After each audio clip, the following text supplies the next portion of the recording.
Hi, this is Jen Wooster from Peal with Zeal, and you are listening to the Eat Blog Talk podcast.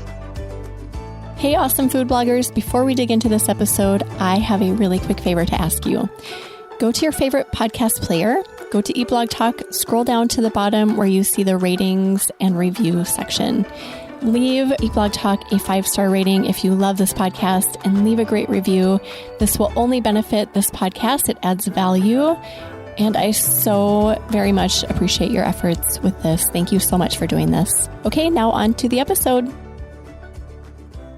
Hey, food bloggers. Welcome to Eat Blog Talk, the podcast for food bloggers looking for the value and confidence that will move the needle forward in their businesses. This episode is sponsored by RankIQ. I am your host, Megan Porta, and you're listening to episode number 331.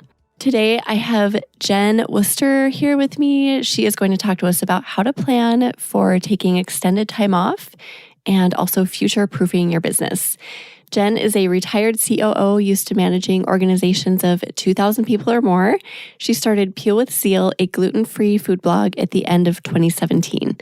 Starting as a hobby, she has built Peal with Zeal into a full-time business, helping her readers create easy recipes at home.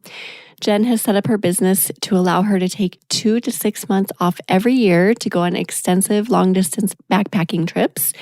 Jen thru-hiked Appalachian Trail in 2020 and is hiking the first 650 miles of the Pacific Crest Trail in 2022. She documents her adventures at Cooking Up Adventure on Instagram. Oh my gosh, Jen, that's okay. But will you please? I haven't asked you about your fun fact yet, but tell me about that. Like, how did you get into that? It is something I wanted to do in my 20s, which would make way more sense when I was more in better shape, we'll say. Because the Appalachian Trail is a 2,200 mile foot trail from Maine to Georgia, and I did not grow up outdoorsy. And I was really career focused though. So I had the opportunity to stop working relatively young in my late 30s and switch to food blogging, which has really allowed me to do the things that I love. That is why I love what we do as content creators, is the flexibility it gives us. Oh, that's so cool. And I'm going to go look at your adventures on Instagram. I didn't know you had that separately. How is that account doing? Just out of curiosity. It's brand new. So I previously had documented the Appalachian Trail on Peal with Zeal, but I am looking to start a second very niche website about food in the outdoors, both camping and backpacking recipes. Later this year, early next year is when I'm planning to launch. And so when I did the Pacific Crest Trail this spring, I started Cooking Up Adventure. It's actually cooking.up.adventure on Instagram and YouTube. And you can see me complain about how hard it is, and the long water carries, and how dirty I am. I'm excited. While I laugh about it. Yeah. I'm excited to see you all dirty and this is straining yourself. No, I'm super impressed by all that you're doing right now. You have your hands on a little bit of everything. So cool. So I want to talk to you more about what you're here for today. But first, do you have a fun fact aside from all that? This is also fun. I won the Madison County Fair pig calling contest in 1982. I won a 2-liter Pepsi and a leather portfolio. And I have to be honest that all my accomplishments pale in comparison to the roaring crowd and the thrill of victory. Oh my gosh. Where are you from? Where do you live? I live in Ohio. Okay. I live in Columbus now, but when I was younger, we lived in a more rural community. That sounds like where I grew up. I grew up in rural Iowa, and that sounds right up our alley. That's so funny. Can you still call pigs? Oh, I didn't properly call the pig. My strategy was to appeal to the crowd. So instead of calling the pig like all the guys, well, not guys, young boys did, I went up there and said, "Here, little piggy, piggy, piggy." And who do you think funny. the pig? I mean, a pig is going to come to me, right? I sound nice. Oh my goodness. That's so funny. I love it. Okay, we're starting off with a bang. This is also great. Future-proofing your business and planning for taking time off. I kind of mentioned this in your bio that you take 2 to 6 months off every year. That's so, oh my gosh, inspiring. That sounds great to me. So how did you get to the point where you decided that you wanted to do this?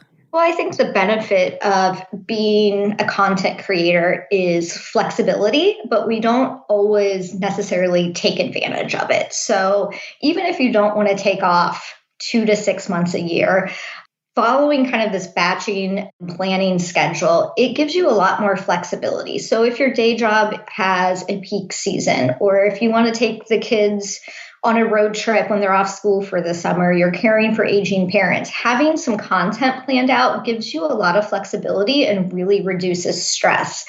So I originally kind of started down this when I was trying to get into Mediavine. I was doing 2 to 3 posts a week, updating all my old posts. And the minute I was able to apply to Mediavine, I knew I was going to take 6 months off to hike the AT. Uh-huh. So I had to switch to being like planning mode, but I only had 6 weeks left and I knew I couldn't get 2 posts a week for 6 months done. So I had to come up with another plan that allowed my blog to continue to thrive because I didn't want it to look like a digital wasteland. I had gotten into Mediavine and I really wanted to maximize my revenue while I was gone for 6 months.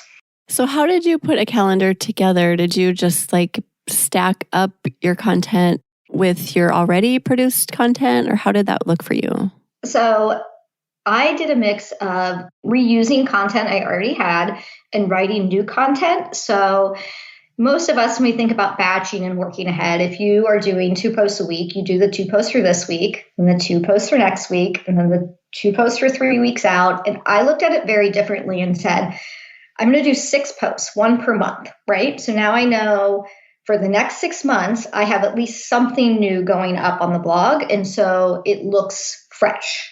And then when I got the 6 done, I did 2 more and did 2 per month and then did 2 for the next month.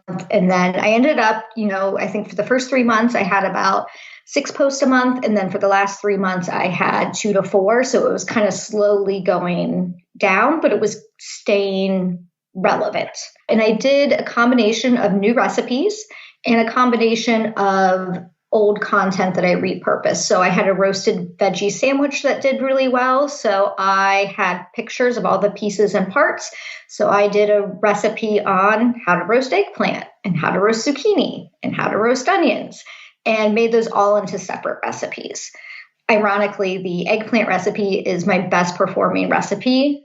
Oh. Still. Oh, wow. Oh, that's so funny. Okay, so you just made a plan. Like you sat down and you were like, this needs to work because you wanted to take that time off. Did you take the time off entirely or did you go? I'm sure you probably didn't have an opportunity to go into your blog at all during that time. So when I'm taking time off, I'm usually into town every 3 to 5 days so I can check on things, but I am not blogging. So I might post a story to Instagram or something like that. But I had all of my Instagram scheduled out. I had all of my email scheduled out. As Amy from, is it Save the Veggies? Did I get that right? Oh, Veggie Save the Day. Veggie Save the Day. Yes. In her 5 email tips, I realized as I was getting ready to go on the Pacific Crest Trail that I had not scheduled out my email and I did not have time to write one a week. So I did the same concept where I did 1 a month. And then as I had more time, I went back and did an extra one for Easter. Ah, yeah, you've got to think of all the avenues, right? Social media, email, blog. Is there anything else? So all the social media, YouTube, and then now I'm doing web stories. So with the creation of web stories, that has been extremely helpful in terms of keeping your blog fresh. So I actually did less posts in this last trip and scheduled more web stories because they're easier to create, they're faster, and they drive a huge amount of traffic. They're kind of the new Pinterest. When a web story does well, it ends up doing well on Pinterest because people pin it for you. Yeah, right. I love that you phrase it like that. They're the new Pinterest because it really is. Like Pinterest is kind of like slowly dying for us. Maybe it will reinvigorate itself soon. Who knows? But while it's slowly dying, we're kind of getting traffic from web stories. So yeah, I think people should definitely get on board with that. Don't you agree, Jen? Oh, absolutely. And web stories will work for a while and then I'm sure there'll be something else. It's just part of the process. But I find by, working out 6 months and just having a little bit of content scheduled out, it really takes the stress off to be able to experiment with things like web stories and trying out these newsletter tips that Amy gave and things like that. Yeah. So planning and batching is kind of part of your process, your everyday life, really. Do you have any tips about it? Because I know a lot of people resist batching because it's hard work. It is not easy. It's not always fun, right? What are your best tips about it? So I think you have to be careful of over batching content. And so the ways that you can tell that you are over batching is you're bored or you're avoiding working on your blog, which I definitely did when I was working my day job. Had I found the sweet spot of batching and was working further ahead, but with less content, I would have been much more successful early on. And so I think it is everybody is different and you have to test it out. But the way you know is if you have a bunch of recipes or a bunch of posts that everything is a work in progress and nothing is getting published, you are over batching. Oh, okay. So how do you find, do you just have to play with it? Yes. And I think it's about what you like. So personally, I like keyword research. So I can keyword research 15 to 20 recipes and test those over a couple months. I like the SEO research. It's like a treasure hunt, this game. And I think it's really fun. But for me, I'm not really great at photography and it's really hard for me. So I can't do more than 4 to 6 recipes. And I'm even starting to bring that down a little bit until I feel like I'm a little bit stronger on the photography side. And I have to balance small photography projects like a sauce or a cocktail with like a more elaborate recipe, like a dinner recipe or a cake. Yeah. So it really is experimentation and just ongoing, making tweaks and evolving.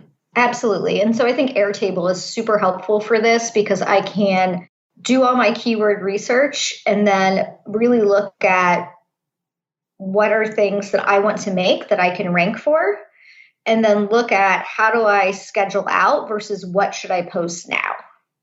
Okay. So you use Airtable to manage all of your content and then keep track of, everything that you're talking about here too. Yes, absolutely. And so what I like the Kanban view. So I can put everything into the buckets of my process where I have, these are the keywords I want to go after. The next bucket is I'm going to create the recipe, test the recipe. Then I go to photography. Then I go to actually writing, editing, video, and then social media or marketing that post. And so I can kind of see what I have. And when I start to see a bucket get really long, I know that I have overbatched and I need to adjust how I am working. How far are you planned out right now? So I have 6 posts scheduled from now to the end of the year. So it's June now. So I have 1 a month for the rest of the year. And I then go back and I start filling in. I'll do 2 per month and then I'll actually get to 6 to 8 per month. But I work on a lot of those in the current month they're going to be published. I just like to have that kind of future proofing. So if something happens in my life or I have an opportunity to go on an adventure or do something fun, then I know that I can take advantage of the flexibility of being a content creator because I have some content planned out. Let's take a really quick break to talk about a service I'm really excited to share with you. As a food blogger, you've got so much on your plate. You are busy developing recipes, taking photos, writing posts, managing social media, and all of the other things. You work hard to help your readers live a more delicious life. Even though you enjoy working in your business, I think we all do it because we love it, your to-do list is probably a mile long. You know what I'm talking about. And maybe there are certain things you'd rather not deal with, such as writing. If writing is not your cup of tea, you do not have to go it alone. Heather Eberly is a content writer for food brands. She uses copywriting and marketing techniques to grow your business so you can focus on doing the things you love. If you want to gain Google traction, stand out from the crowd, and take your income to the next level, Heather can help you.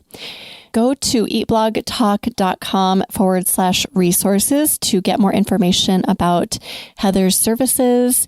Again, go to eatblogtalk.com/resources and click on Heather's link. And now let's get back to the episode. You do this if you're anticipating a fun adventure, but also if you're just living life because of what you just said. Like, what if a fun adventure comes up and you want to take the opportunity to go on it, right? So it's not just like you have something planned, but you recommend that people do this no matter what. Absolutely. And I think it is particularly important if you are still working another job. And even if your other job is being a stay-at-home caregiver, that is another job. And I think that this really takes the pressure off.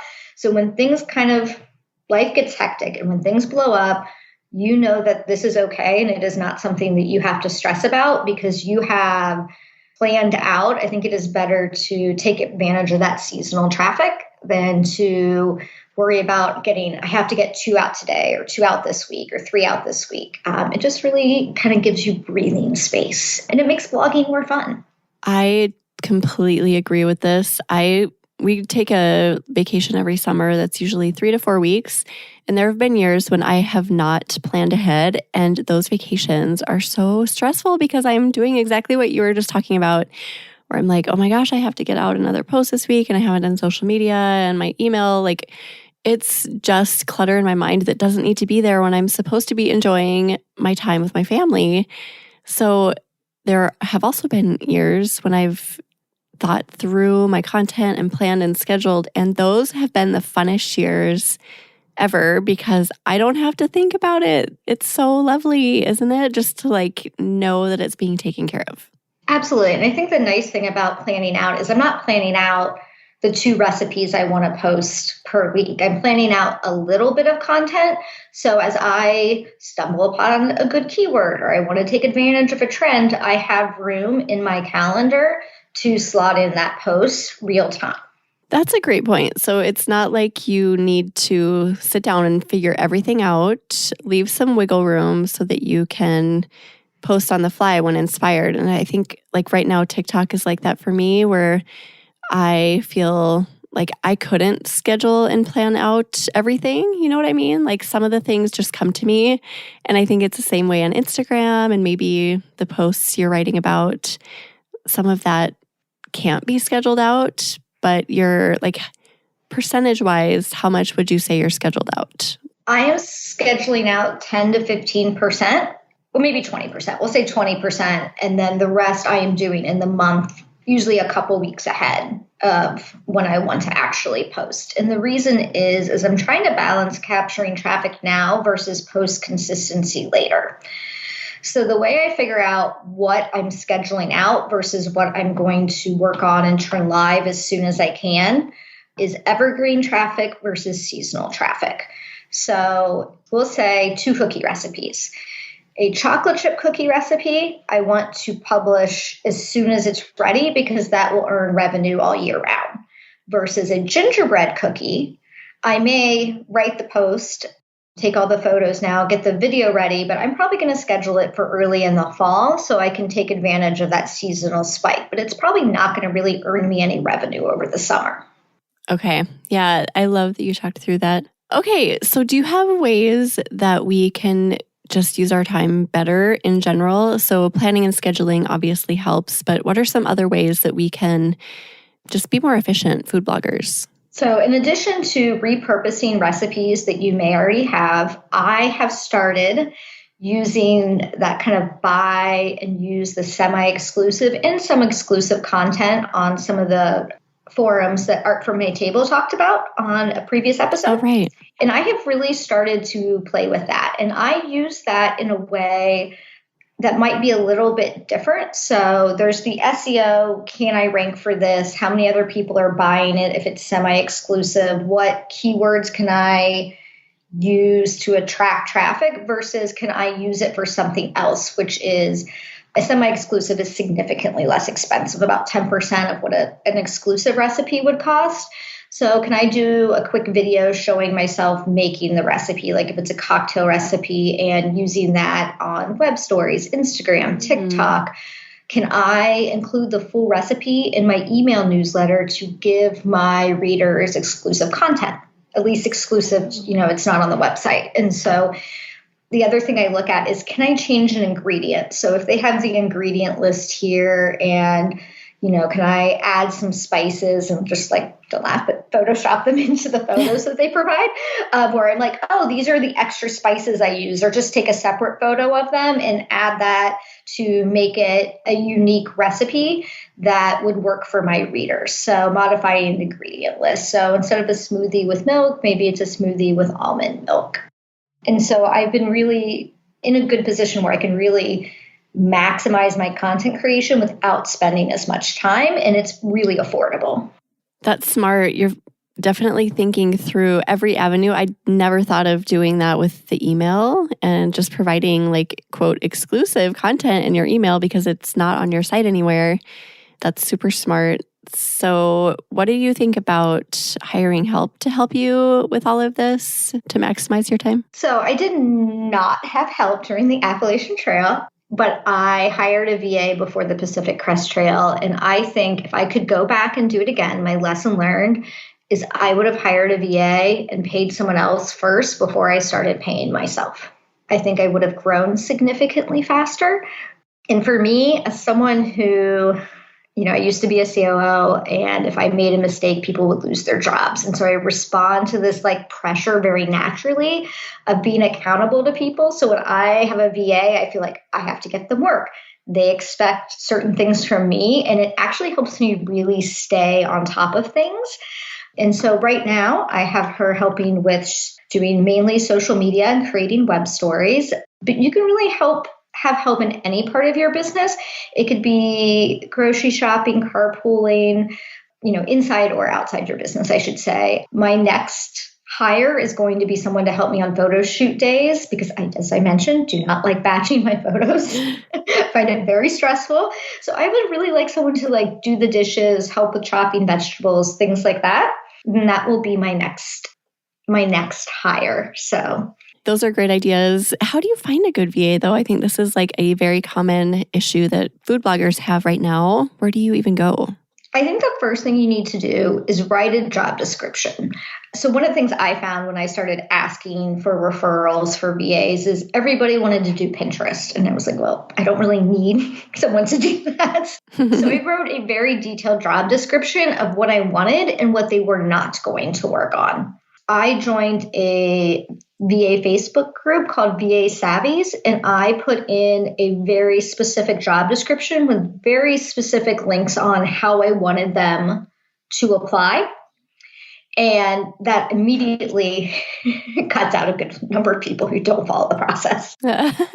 From there, I interviewed everybody over Zoom.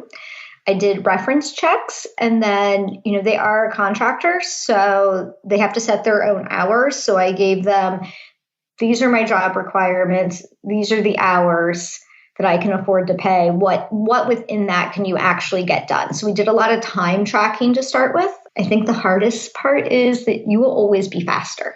I think that's a hard thing for food bloggers, not food blog, content creators to understand is when you outsource something, you will always do it faster than they can do it, just because you've been doing it longer. Until you get into that kind of higher level contractor who is doing who does social media for lots of brands or bloggers. If you're kind of starting out in the VA space, that's going to be a really common thing. And that's okay because it's freeing up your time, and your time is more valuable than the things that you're outsourcing. I love that you mentioned that because we do tend to forget that VAs are going to come in and they're not going to be as good or fast, efficient, like all of those words as we are because we've been doing it for so long. That's what we do day in and day out. So to have a little bit of grace and just know that if they keep with it, eventually they will speed up. Yeah. And I think that's where good training comes in. And so the things that you can do to really help onboard your VA and help them be successful, in addition to documenting their time, because it'll be really obvious, like that shouldn't have taken so long. Let me see you do that process. And then you can find ways or give them tips and tricks, but document your SOPs and share them. We record all our training sessions on Zoom so they can refer back to that's smart. That and, having good checklists. And then I think it's important to have metrics and track their progress, but I kind of do a trust but verify method. is how I manage my VA. And she's been fantastic, and I think always invite feedback. So I had been using, for example, I'd been using Later to schedule all of my social media. And she felt very strongly that Creator Studio in Facebook would be much better for Instagram. And I resisted it at first. And I said, okay, I'll test it for a week. And she was 100% right. It was so much faster for both of us. And we cut out like 10 hours a month. I was just like, wow. Oh. So don't assume just because you've been doing it a certain way that is actually the best way. Oh, I love that so much. My VA is amazing too. And every once in a while, she'll have a different idea. And I'm like, in my mind, I'm like, but this is how I do it. And I have to just let that go and allow us to experiment together. I think doing it as a team is really valuable too. And you do find your way. You find those nuggets that really work and you just have to run with it. Is there anything else about VA work that you want to mention? I just think it's really important that if you are hiring, my VA is based in the Philippines, but I think you should pay a fair and living wage.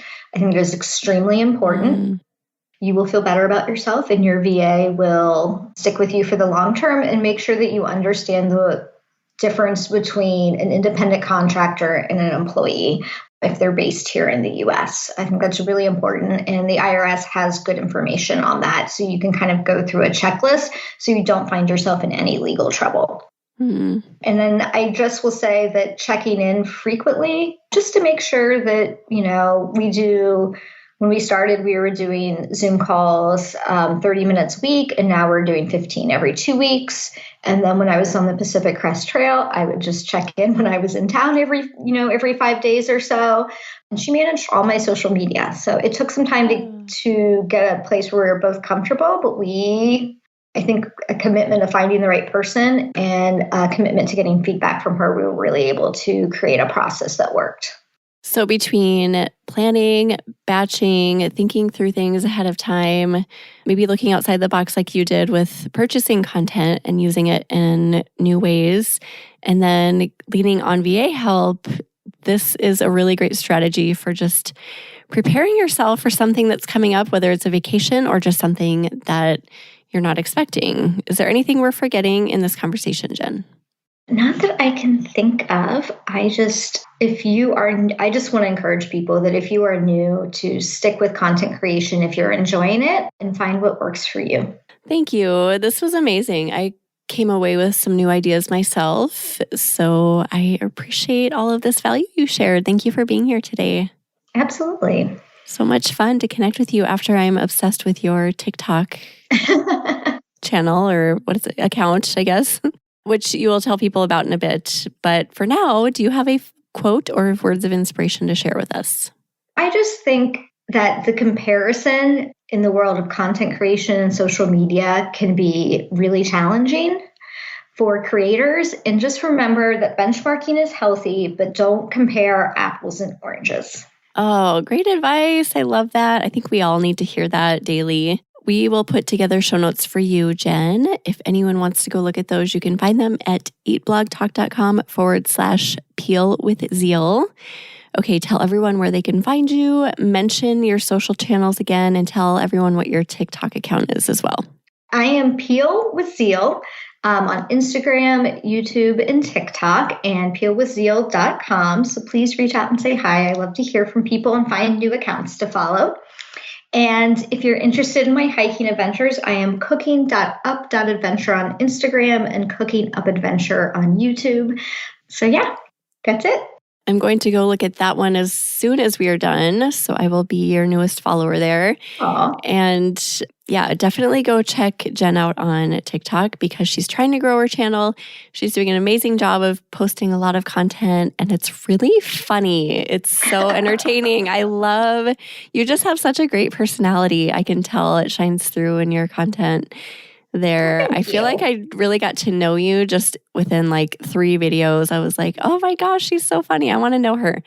So definitely go check Jen out there. And yeah, thank you again, Jen, for being here. And thank you for listening today, food bloggers. I will see you in the next episode. Thank you so much for listening to this episode of Eat Blog Talk. If you enjoyed this episode, I'd be so grateful if you posted it to your social media feed and stories. I will see you next time.